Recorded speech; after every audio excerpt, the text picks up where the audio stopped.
the big coverage in the newspaper and televisions about a bishop who says there was no virgin birth of Jesus Christ or the resurrection. And these were the facts we were saying and fighting with them, and now they are fighting with each other. And this is the good news for us. But this is not a new thing.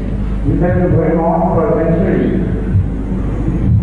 The debate between Christianity has been going on right from the early time. There have been monotheists among them.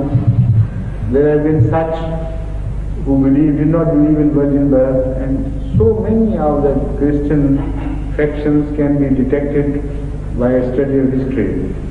So these phenomena come and go, and sometimes somebody appears who is more pronounced. So people begin to talk of him, and then he dies out ultimately. So it's not something new to help us. The most interesting thing about this phenomena is this, of which we should take heed, from which we must draw lessons. That despite this, they have been not external from Christianity. They have not been deprived of the right of calling themselves Christians.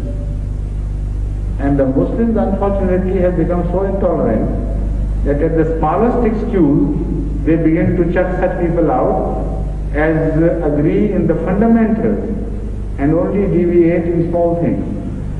There are Christians here who disagree with the entire fundamentals of Christianity, yet call them Christians, and they are accepted as Christians and discussed as Christians in the society. So the only benefit we can draw from this incident is this, that it's a lesson for us, for the rest of the Muslim world, that they should also show tolerance to internal differences.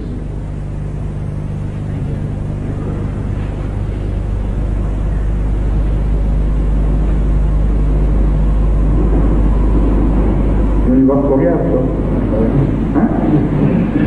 अज़ान दे रहे हैं।